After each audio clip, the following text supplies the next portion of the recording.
Hello everyone, welcome back to my channel. Today we are going to start with Chapter 18, Moony, Wormtail, Padfoot, and Prongs. The Shrieking Shack. The moonlight is no longer soft, it is a clinical, blinding white light pouring through the gaps in the floorboards. Lupin is in the corner, his back to the wall. He is trembling violently, his skin pale and sweating. The sound of his bones shifting, a wet, sickening crack, fills the room. The justice of the previous chapter has evaporated. Sirius, Harry, and Hermione are trapped.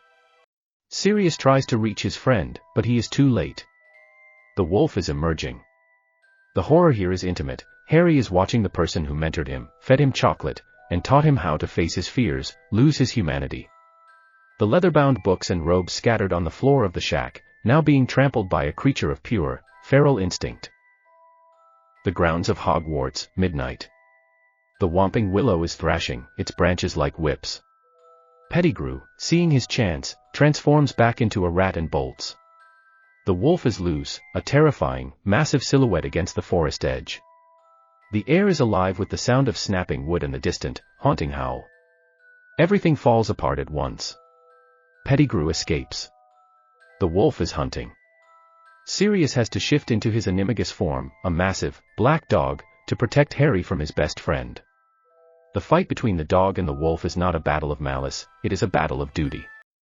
Sirius is sacrificing his own safety to keep the monster away from Harry. The pacing is breathless, lighting is dominated by the silver moon, casting long, reaching shadows that make the trees look like bars of a cage. The Black Lake. It is still, dark, and perfectly reflective, like a mirror of obsidian. Harry drags a wounded, broken Sirius toward the water's edge.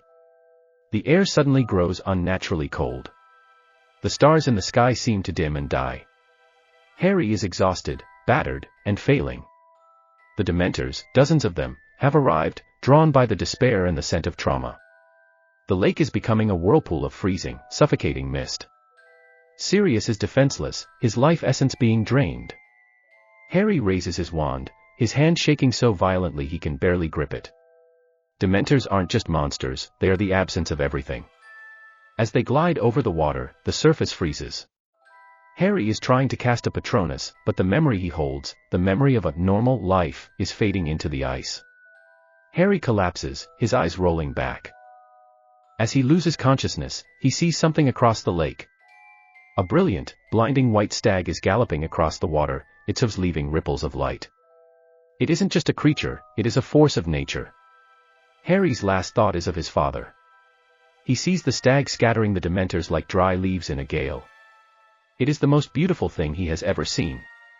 As he falls into the dark, he realizes that his father's legacy is not dead, it is protecting him from the edge of the grave.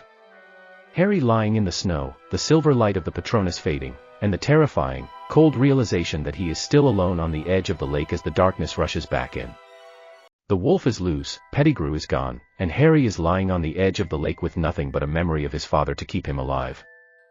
Was that really James Potter who saved him, or is there a twist we haven't seen yet? The finale is here. Comment your final predictions below. Hit that subscribe button, unlock the vault, and join me next time for the heart-shattering conclusion of Chapter 19.